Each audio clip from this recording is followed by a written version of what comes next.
es un gozo estar con vosotros en esta mañana y os traigo saludos de los hermanos de la Iglesia Bautista de la Gracia. Esta mañana quiero predicar sobre un pasaje bien conocido, es una de las narrativas que tiene que ver con el advenimiento de Cristo, y estamos en esta época del año que muchos se refieren a este tiempo del año como el tiempo del advenimiento, las semanas antes de la Navidad. Entonces, este es un pasaje bien conocido, pero quizá no ha habido muchas predicaciones sobre este pasaje. No se suele predicar, no sé por qué, tanto sobre este pasaje que se encuentra en el Evangelio de Lucas, el primer capítulo. Y voy a predicar esta mañana sobre la visita de María a su parienta Elizabeth.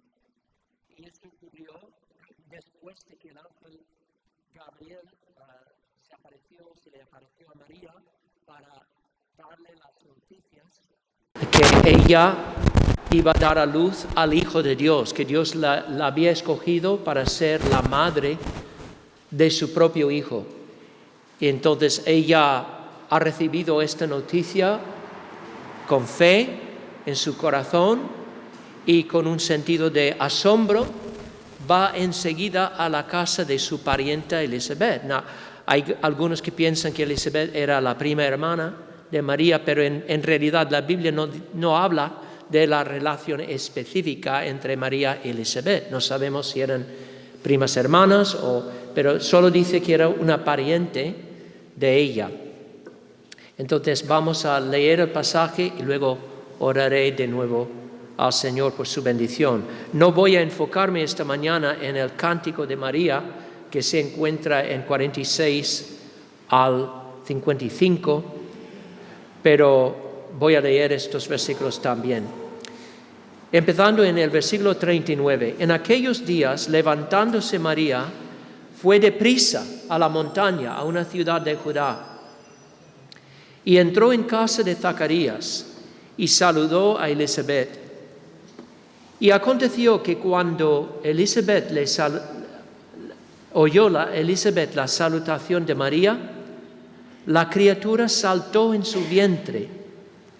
Y Elizabeth fue llena del Espíritu Santo y exclamó a gran voz y dijo: bendita tú entre las mujeres y bendito el fruto de tu vientre. ¿Por qué se me concede esto a mí, que la madre de mi Señor venga a mí? Porque tan pronto como llegó la voz de tu salutación a mis oídos, la criatura saltó de alegría en mi vientre. Y bienaventurada la que creyó, porque se cumplirá lo que le fue dicho de parte del Señor.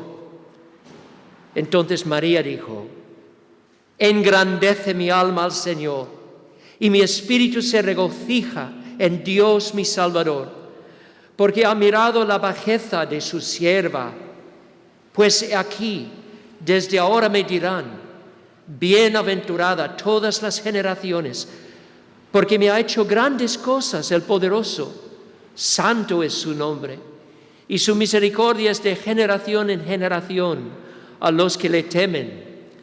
Hizo proezas con su brazo, esparció a los soberbios en el pensamiento de sus corazones, quitó de los tronos a los poderosos y exaltó a los humildes.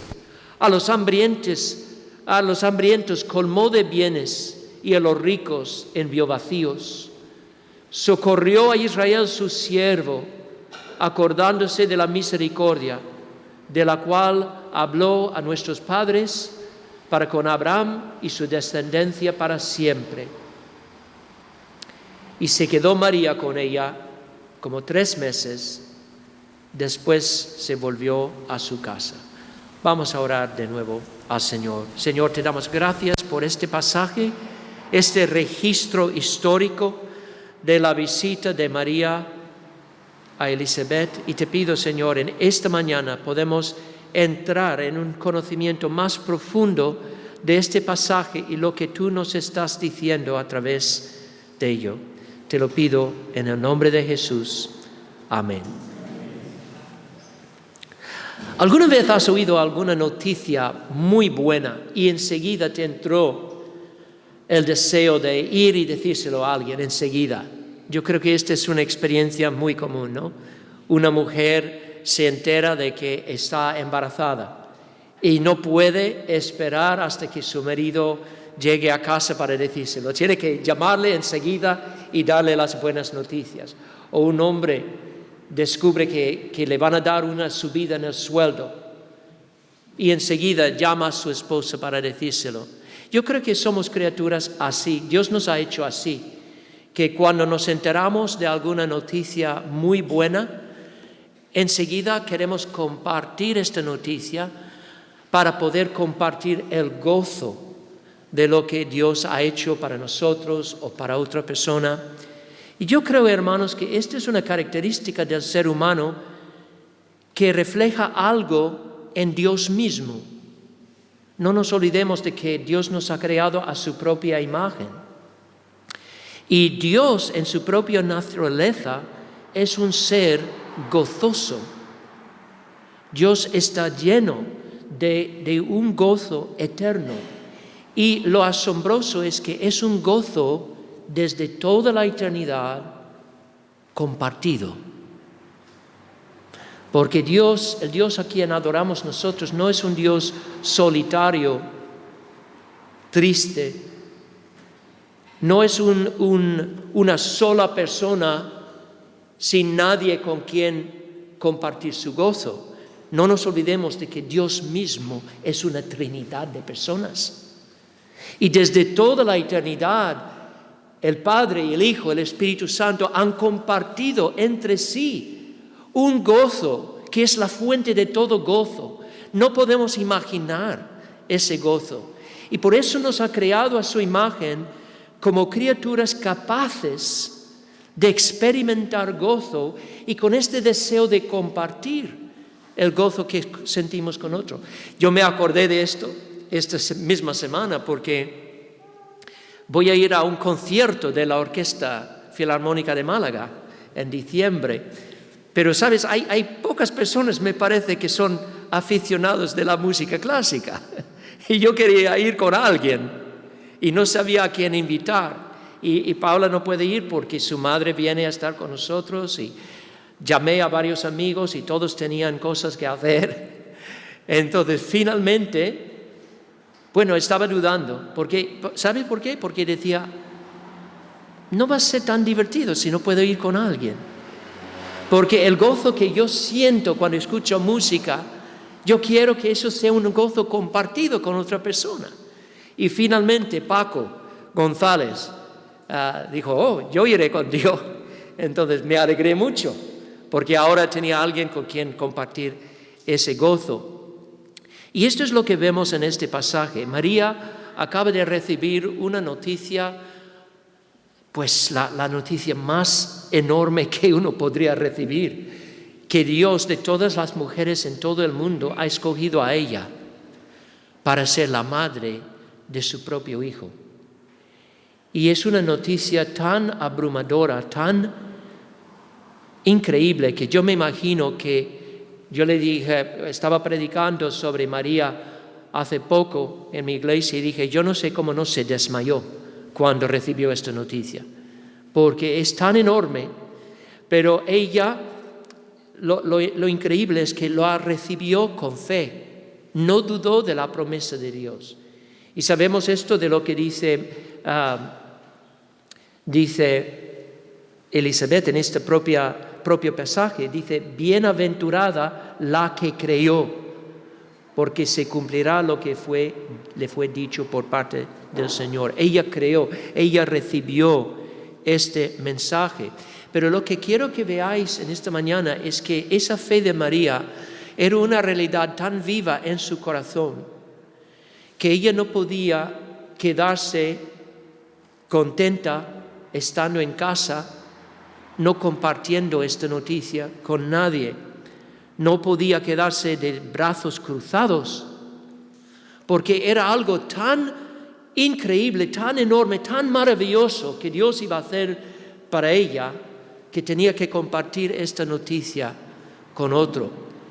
y fue a la casa de la misma persona de quien el ángel Gabriel le había dicho, ella también está embarazada, también por un milagro de Dios. Y vamos a ver en esta mañana los motivos que impulsaron a María a ir a la casa de su parienta, pero lo que quiero que comprendamos es que la fe viva, la fe real, siempre pone en movimiento los pies. En el sentido de que si Dios ha creado en nuestros corazones una fe sincera y real en el Señor Jesucristo, esa fe no puede quedar muerta, no puede no producir nada, tiene que producir fruto. Y en el caso de María, ese fruto se manifestó en su disposición de hacer un viaje largo y difícil a casa de su parienta Elizabeth. Y vamos a ver 3 cosas sobre este pasaje. Primero, cómo la fe de María se expresó. Segundo, el fruto que su fe produjo en la vida de otras personas. Y finalmente, cómo ese fruto, en cambio, produjo en María aún mayor gozo. Pero ¿cómo se expresó la fe de María? Pues ya he dicho, esa fe enseguida puso en movimiento sus pies. Ya no podía quedarse en Nazaret, porque creó de verdad. Y creó porque creó el principio que el ángel Gabriel anunció a ella en el versículo 37, cuando dijo, porque nada hay imposible para Dios. Nada hay.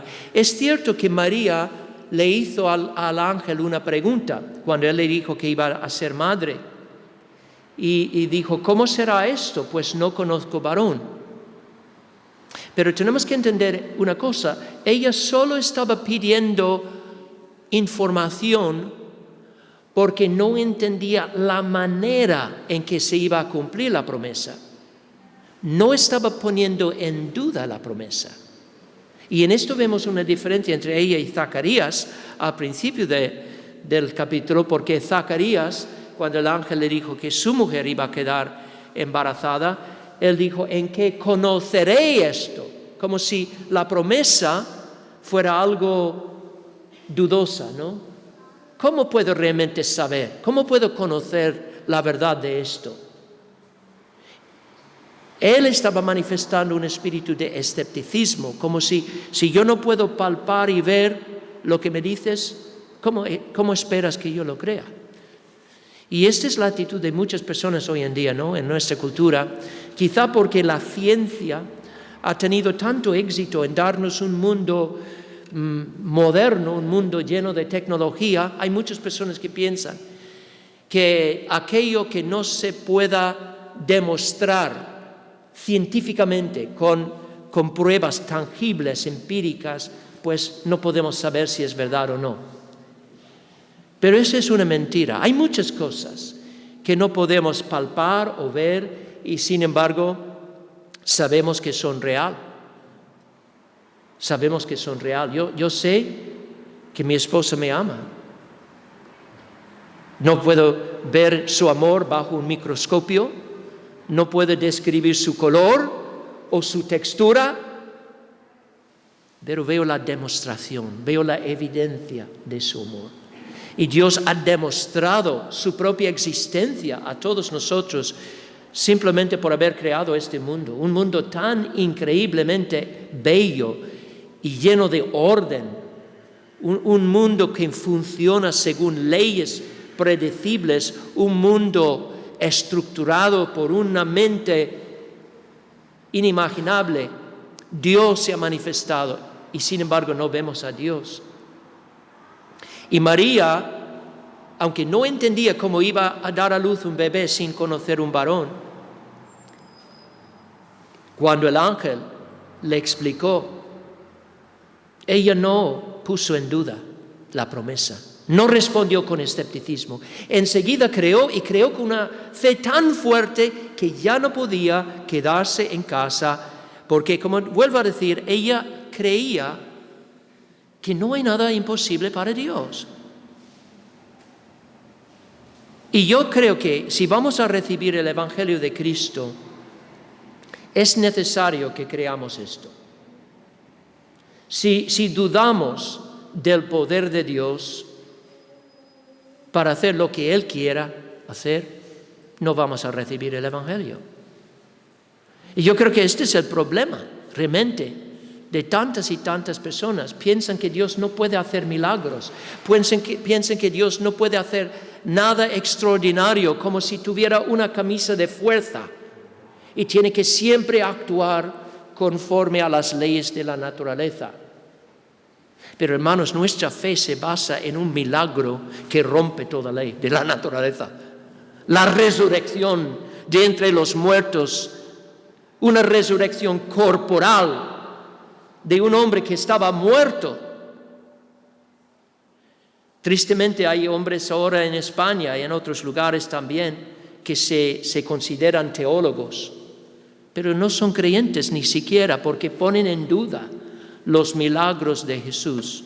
Y cuando ponen en duda sus milagros y dicen, pues quizá no ocurrieron estos milagros, son simplemente relatos bonitos, simbólicos, para enseñarnos sobre cómo Jesús impacta la vida de la gente, pues están negando lo que dice el ángel Gabriel.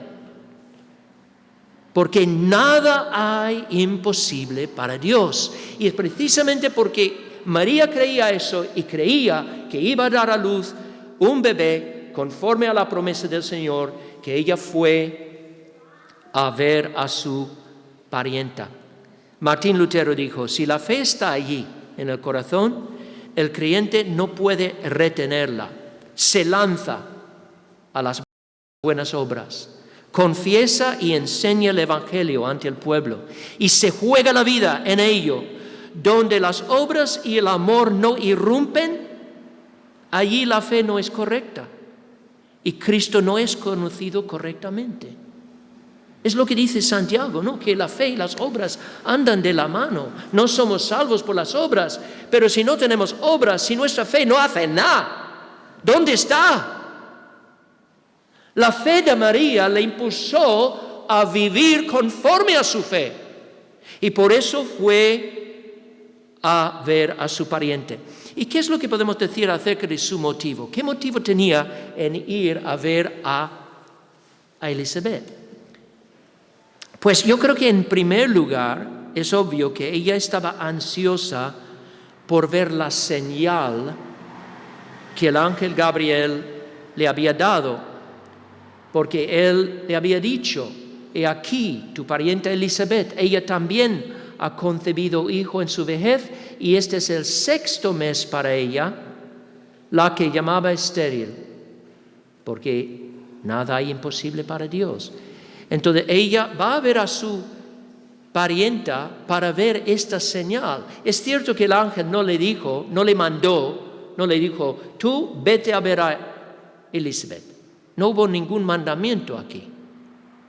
Pero sí dijo, he aquí tu pariente Elizabeth. Le llamó la atención a lo que Dios estaba haciendo con su parienta. Y la implicación es, si ella va a contemplar este milagro, hay una sola manera de hacerlo, ¿no? Tiene que ir allí. No va a ver a Elizabeth quedándose en casa. Entonces emprende este viaje. Y es un viaje que realmente no era fácil, porque María vivía en Galilea, en Nazaret, que era un pueblo de Galilea, en el norte de Israel. Pero Elizabeth vivía en la parte montañosa del sur, en Judea. Entonces era un viaje de entre 80 y 100 millas. No sé cuántos kilómetros, serían como 120, 25 kilómetros. A pie o en burro, quizá. Entonces, sobre terreno rocoso y áspero. O sea, no era como ponerte en tu coche e ir y en una hora estás ahí. No, esto era un viaje de varios días para llegar a ver a su parienta. Pero fue porque, en primer lugar, porque tenía este gran deseo de ver la señal de la que le había hablado Gabriel. Y esto no es malo. No es que su fe dependiera de esta señal o que se basara en esta señal. Su fe estaba descansando en la palabra de Dios, en la palabra del ángel. Pero cuando una persona tiene fe, claramente aprecia cualquier apoyo que Dios nos da como corroboración y confirmación de la fe. El reformador Juan Calvino escribió sobre esto cuando dijo: aunque los creyentes se contentan con la mera palabra de Dios, no desprecian ninguna de sus obras que encuentren conducentes a fortalecer su fe. Entonces, esto es lo que buscaba María en primer lugar, el fortalecimiento de su fe, viendo este gran milagro que Dios le dijo que ya lleva 6 meses embarazada. Entonces, dándole estos detalles, también era una manera de aumentar su fe, porque cuando llegó allí y vio que la situación era exactamente como Gabriel le había dicho, que su pariente estaba embarazada y que llevaba 6 meses embarazada, entonces quedó totalmente confirmada la palabra de Gabriel, aunque no lo dudaba, pero era como una confirmación, una corroboración que le traía aún más gozo. Yo creo que es por eso también que nuestro Señor Jesús, después de su resurrección, se mostró vivo a sus discípulos de muchas maneras. No es que Él simplemente apareciera para que ellos le vieran con sus ojos. Ya somos testigos oculares, ya hemos visto. No, Él permitió que le tocasen. Él comió delante de ellos miel y pescado.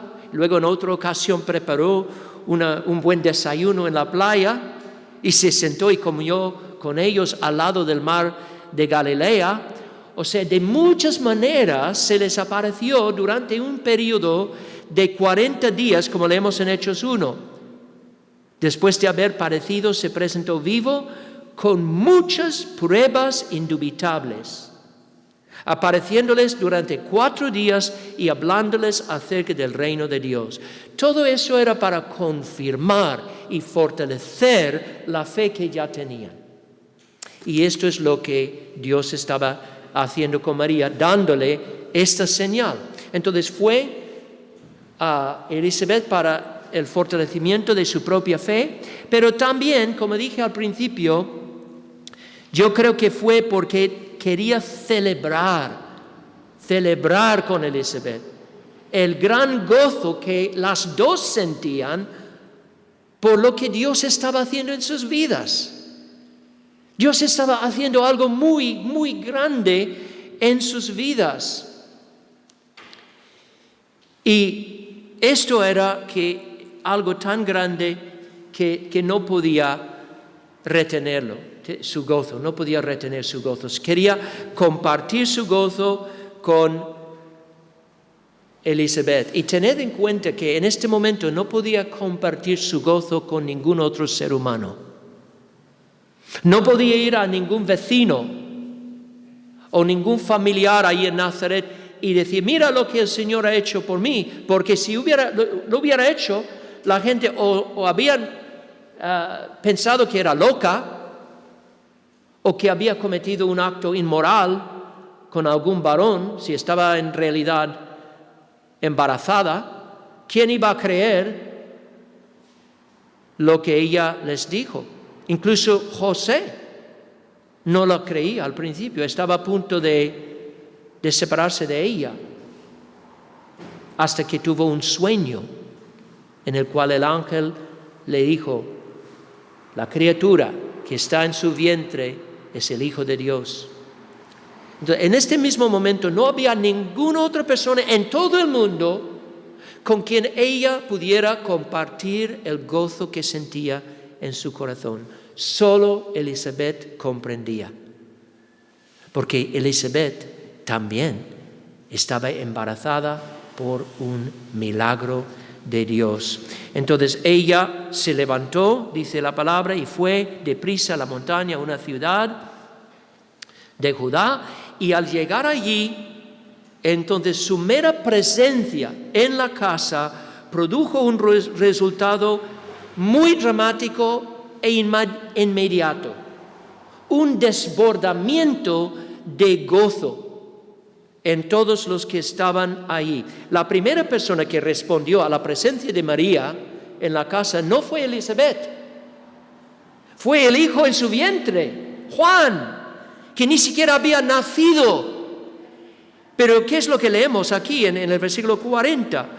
Entró en la casa de Zacarías, saludó a Elizabeth, y aconteció que cuando oyó Elizabeth la salutación de María, la criatura saltó en su vientre y Elizabeth fue llena del Espíritu Santo. Es importante notar el orden. No dice, y María fue llena del Espíritu Santo y se alegró de gran manera y después el niño saltó. No, al oír la voz, el niño saltó primero. El niño saltó y sintiendo este movimiento en su vientre, María misma se llena del Espíritu Santo y expresa su gran gozo. Y yo creo que esto indica que algo sobrenatural está ocurriendo aquí. Y esto es sin duda, y voy a explicaros por qué.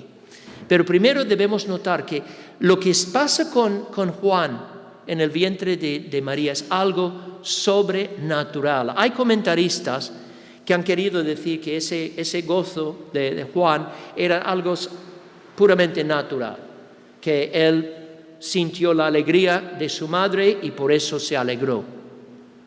Por eso digo que el orden es importante. Yo creo que es significativo que al oír la voz de María, el niño salta. La primera respuesta es de él. Y eso yo creo que queda confirmado cuando Elizabeth dijo, ¿por qué se me conceda a mí que la madre de mi Señor venga a mí? Porque tan pronto como llegó la voz de tu salutación a mis oídos, la criatura saltó de alegría en mi vientre. El comentarista Lenski dice, si hay alguna interacción implícita, es la del bebé sobre su madre, no la inversa. Cuando una madre reconoció a la otra, el precursor no nacido, es decir, Juan el Bautista, sintió la presencia de su maestro y fue él mismo lleno del Espíritu, y ese Espíritu entonces llenó también a su madre. Y yo creo que estamos viendo aquí un cumplimiento de la profecía que fue hecha acerca de Juan en el primer capítulo y el versículo 15, cuando el ángel Gabriel le dijo a Zacarías, su padre, lo siguiente: será grande delante de Dios, no beberá vino ni sidra, y será lleno del Espíritu Santo aún desde el vientre de su madre. Aquí desde el vientre vemos esta manifestación de gozo en Juan, un gozo sobrenatural, y nos preguntamos, obviamente, ¿cómo es posible esto? ¿Cómo es posible que un niño inconsciente, un niño que no puede entender nada todavía, cómo puede haber alegría en él por estar en la presencia de Jesús? Y yo creo que tenemos que ser honestos y decir que estamos aquí frente a un misterio que realmente no podemos explicar. Pero lo que sí parece claro de este pasaje es que el Espíritu de Dios puede obrar de modo extraordinario que se sale del patrón normal. Quizá tú o yo hemos pensado que el Espíritu solo puede actuar en aquellas personas cuyas mentes están lo suficientemente desarrolladas y claras para poder entender toda la verdad del Evangelio intelectualmente. Pero este pasaje indica que el Espíritu es capaz de obrar aún en personas cuyas facultades intelectuales están muy, pero muy limitadas. Y hermanos, yo creo que esta es una buena noticia. ¿Y sabes por qué? Porque significa que Dios no se limita a obrar en personas que son intelectualmente capaces de comprender todo por el ministerio de la palabra. Y no solo pienso en los niños, pienso por ejemplo en personas que nacen con un retraso mental severo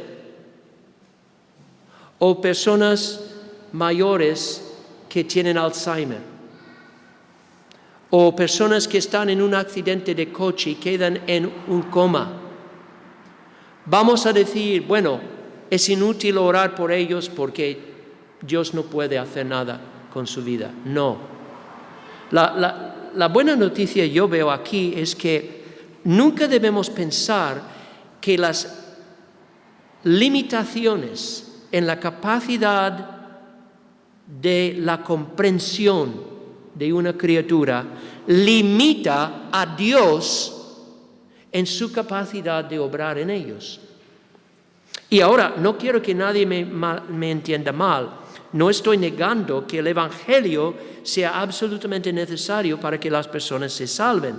Los que tienen capacidad mental de entender el Evangelio tienen que recibir el Evangelio para ser salvos. No pueden seguir creyendo mentiras. No pueden seguir practicando religiones falsas, siguiendo salvadores falsos. La Biblia no apoya un ecumenismo religioso como promueve el Papa, por ejemplo. Todos hemos visto quizá imágenes del Papa en celebraciones religiosas con musulmanes, con budistas, con personas que ni siquiera reconocen a Jesús como el Hijo de Dios y el único Salvador. La Biblia no apoya este tipo de ecumenismo, porque dice que hay un solo nombre dado a los hombres bajo el cielo por el cual podemos ser salvos, y es el nombre de Jesús. Y la tarea de la iglesia está clara. Dios nos ha dicho que nuestra tarea es llamar a todos al arrepentimiento y la fe en Cristo, abandonar cualquier creencia falsa y confiar única, exclusivamente en Jesús, porque Él es el único Salvador. Pero aquellos que no son ni siquiera capaces mentalmente de oír y entender el Evangelio, no debemos concluir que ellos están fuera del alcance de la gracia de Dios. No debemos dejar de orar por ellos. Yo pienso en mi propia madre, ¿no? Que yo tenía muchas dudas en cuanto a su condición espiritual, y justo antes de morir ella tuvo un terrible accidente y quedó en coma en el hospital con una doble hemorragia en el cerebro, y no podía ya dialogar con ella, pero eso no impidió que yo orara por ella. Yo seguí orando, porque sé que Dios puede hacer cosas poderosas, misteriosas, de las que no entendemos. Pues la segunda persona aquí, entonces la primera persona bendecida por la llegada de María era Juan. Se alegró de estar en la presencia de su maestro. Pero la segunda persona bendecida es Elisabet. Y leemos acerca de ella en el versículo 41, que cuando la criatura saltó en su vientre, Elisabet fue llena del Espíritu Santo. Ahora, cuando la Biblia habla de la plenitud del Espíritu, de vivir vidas llenas del Espíritu, como por ejemplo en Efesios 5 y 18, versículo 18, normalmente está hablando de lo que es ser gobernado, controlado, guiado por el Espíritu de Dios en la vida diaria. Y cuando nos ponemos bajo la autoridad de la palabra y pedimos a Dios, Señor, guíame en tus caminos, por tu poder, lléname hoy, guíame, controla mi lengua, controla mis pensamientos, mi forma de andar. Esta es la vida llena del Espíritu, controlada, guiada por el Espíritu de Dios. Pero a veces también la Biblia, cuando habla de las personas fueron llenas del Espíritu, está hablando de una obra, momentánea, una obra del Espíritu especial, cuando en un momento dado el Espíritu capacita a una persona para hablar la palabra de Dios con la fuerza de Dios, con una fuerza poderosa. Y vemos esto a menudo, ¿no?, en el libro de los Hechos. Y eso es lo que vemos aquí, que Elisabet en este momento fue llena del Espíritu de tal modo que empezó no solamente a hablar, sino a profetizar. Porque tened en cuenta una cosa, ella no sabía nada del encuentro de María con el ángel Gabriel. Ella no había oído nada.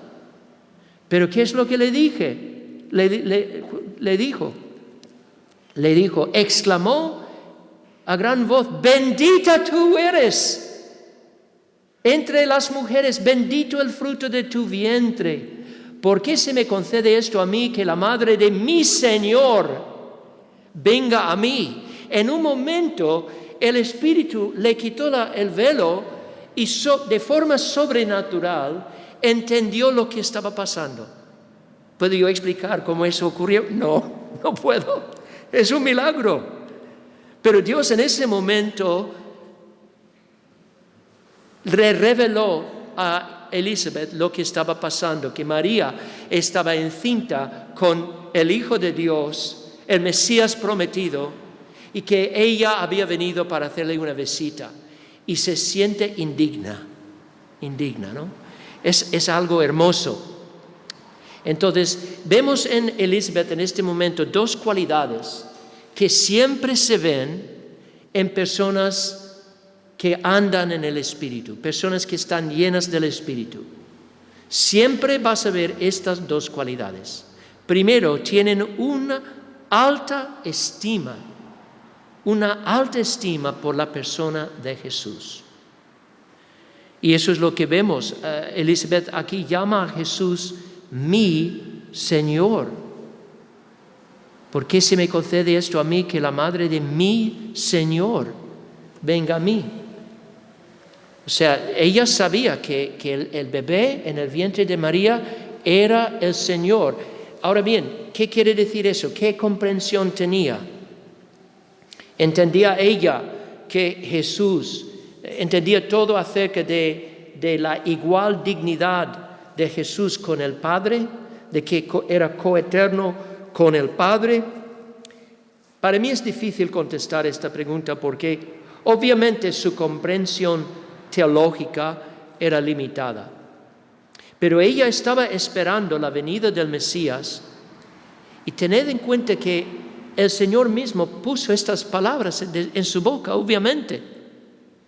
Entonces de forma no totalmente clara en su propia mente, percibió algo de la gloria divina de este niño en el vientre de María. Y entendió que Él iba a ser el Señor de todos, el Rey prometido, el Rey majestuoso que iba a reinar sobre toda la humanidad. Y su corazón se inclinó en reverencia ante Él, reconociendo de algún modo que esta criatura era celestial. Pero fijaos que otra característica.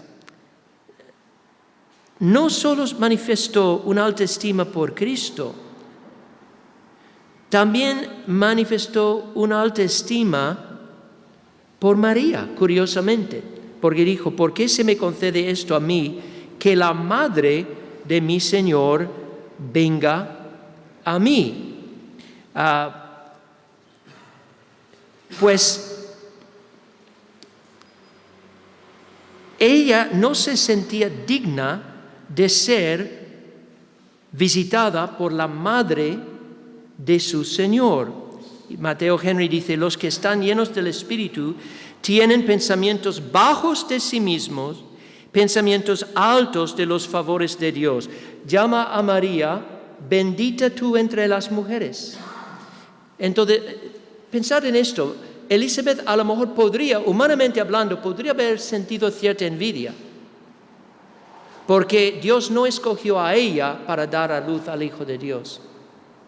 Escogió a una adolescente, una joven sin mucha experiencia en la vida. Y ella entendía que el fruto en su vientre era inferior al fruto del vientre de María. Y por eso honró a María llamándola bendita entre las mujeres. Reconoció que ella había recibido un mayor honor de parte de Dios por haber sido escogida para ser la madre de su propio Hijo. Entonces, manifestó un respeto por esta vasija de barro que Dios había escogido para traer al mundo el tesoro más grande.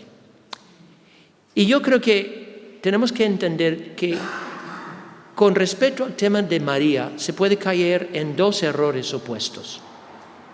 Un error es el evidente error de la Iglesia católica, ¿no? Es ir más allá de lo que dice la Biblia sobre María y convertirla en una especie casi de diosa, atribuyendo a ella títulos que no aparecen en la Biblia, como Reina del Cielo, considerándola como si fuera una mediadora de gracia a la humanidad, una corredentora con Cristo de la humanidad.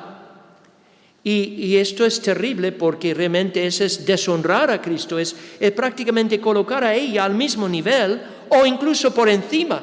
Y en la devoción popular de la gente, a veces da la impresión de que ella está más al centro y más en el corazón que Jesús.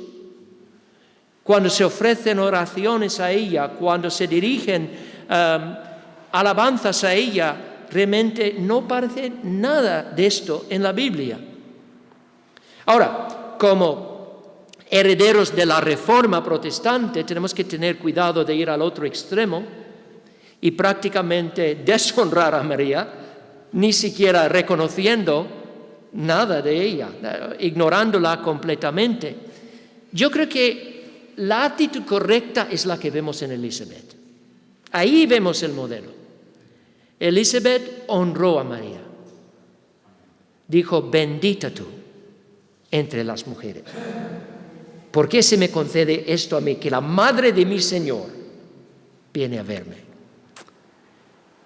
Tiene un respeto a María. Entiende que es una mujer muy honrada por Dios, que alguien que ha recibido un honor, una bendición único en todo el mundo. Y para nosotros María también es un modelo de fe por su entrega al Señor, cómo se rindió al propósito de Dios. Ella podría haber dicho, Dios, no quiero esto, es una carga demasiado grande para mí. Criar al Hijo de Dios, ¿quién es suficiente para esto? Pero no, ella dijo, en vez de decir eso, dijo, he aquí la sierva del Señor, hágase conmigo conforme a tu palabra. Y esta, hermanos, es la actitud que debemos tener nosotros hacia el Señor. Haz conmigo lo que quieras, Señor. Soy tu siervo o tu sierva. Entonces, yo creo que vemos en Elizabeth la actitud correcta, pero también yo creo que aprendemos aquí que la actitud que debemos tener los unos hacia los otros. ¿Por qué honró a María Elizabeth? Porque sabía que su Señor estaba presente en ella. Su cuerpo en ese momento era el templo del Hijo de Dios. Pero ¿sabéis algo, hermanos? Dios ha hecho tu cuerpo también el templo del Hijo de Dios. No en el sentido físico como en el caso de María, porque ahí en su vientre el Hijo de Dios tomó su naturaleza humana, se hizo carne, estuvo presente físicamente en ella. Y eso no se puede decir de nosotros, pero sí se puede decir, si estamos en Cristo, que Cristo está en nosotros, que Él vive en nosotros por su Espíritu. Y eso debería ser algo que reconocemos todos los días. Pablo vivía en esta conciencia. Él dice en el libro de Gálatas que vivía toda su vida como realmente una experiencia de Cristo viviendo en él. Dijo, con Cristo estoy juntamente crucificado, y ya no vivo yo, mas vive Cristo en mí.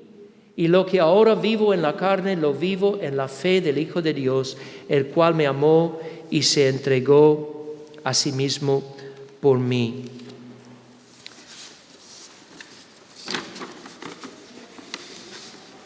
Y la lección para nosotros es que debemos llegar a vernos con honor, con respeto, sentir cierta reverencia en la presencia de mi hermano en Cristo, porque Él es un templo de Jesús.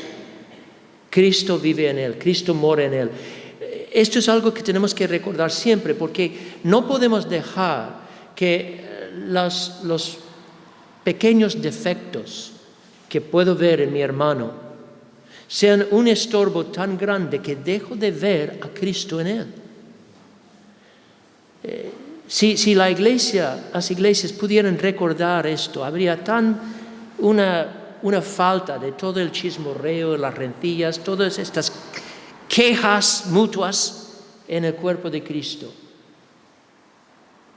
Tenemos que vernos a nosotros de este modo. Tenemos que decir, mira, a pesar de mis defectos, mis pecados, en su gran condescendencia y misericordia y amor y compasión, Jesús ha querido venir a morar en mí, en mi cuerpo, y convertirlo en un templo de su Espíritu. Y si el Señor ha hecho esto para mí, ¿cómo puedo cegarme a lo que ha hecho por mi hermano? A pesar de sus imperfecciones, es un templo de Dios, es la morada de Jesús. Pero yo creo que hay otra lección importante aquí, es que cuando la fe de un creyente pone en marcha sus pies para llevar las buenas nuevas a otra persona, podemos estar seguros que la bendición de Dios seguirá y se multiplicará en nuestra vida y en la vida de los demás. Cuando María fue a la casa de Elizabeth, ya era una mujer bendita. Ya era bendita entre las mujeres. Pero cuando su fe produjo el fruto de este viaje para ir a la casa de su pariente y para decirle las buenas nuevas, pues toda la casa se llenó de gozo. El gozo que ella sentía se transmitió a Juan, a Elizabeth y también a María. Porque después ella empieza a prácticamente cantar esta oración que llamamos el Magnificat, ¿no? Es una expresión de su gozo desbordante de todo lo que Dios está haciendo en su vida. Y eso fue el fruto de haber transmitido ese mismo gozo a su parienta, a Juan, porque se levantó del sillón, se levantó, se fue de su propia casa para llevar la noticia a otro. Y en esto yo veo una gran lección, hermanos, que si queremos crecer en nuestro propio gozo en el Señor, tenemos que dejar que nuestra fe nos impulse a comunicar las buenas nuevas a otros. No tenemos que hacer un viaje sobre tierra rocosa y áspera como María quizá. No tenemos que viajar en burro 80 o 100 millas. Quizá lo único que tenemos que hacer es ir a la casa del vecino al lado, o ir a una residencia de ancianos, o ir a un hospital y transmitir las buenas nuevas del Evangelio a otra persona. Y verás cómo tu gozo crece, cómo crecemos espiritualmente transmitiendo el Evangelio a otros. María fue bendecida por ser la Madre de Dios, bendecida por transmitir este mensaje a otros, pero también fue bendecida porque su fe se basó en la realidad. Y por eso su expectativa fue cumplida.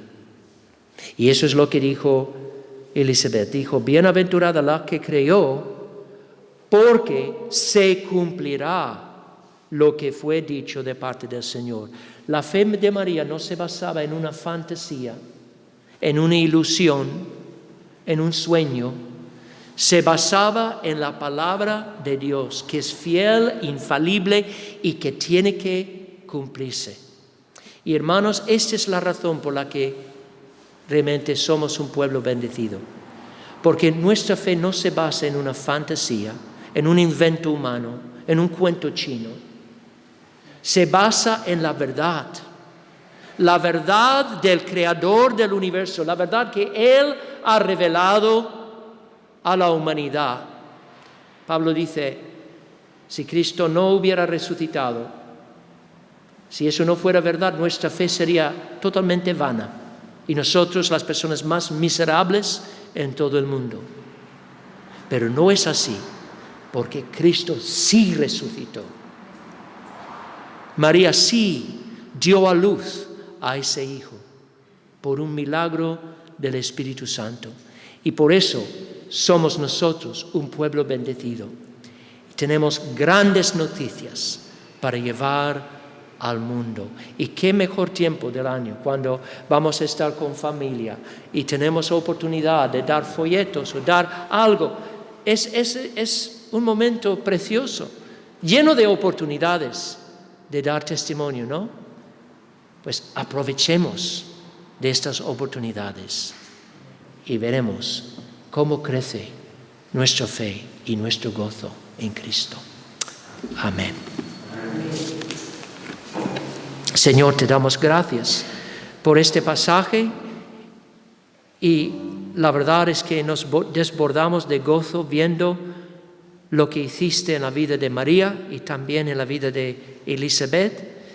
Y Señor, queremos seguir los pasos de su fe, Señor. Queremos manifestar una fe parecida, una fe que no solamente se regocija en el Señor y luego se encierra en casa, sino, Señor, danos una fe activa, esa fe que nos impulse a comunicar, a transmitir la buena nueva a un mundo que tanto necesita oírla.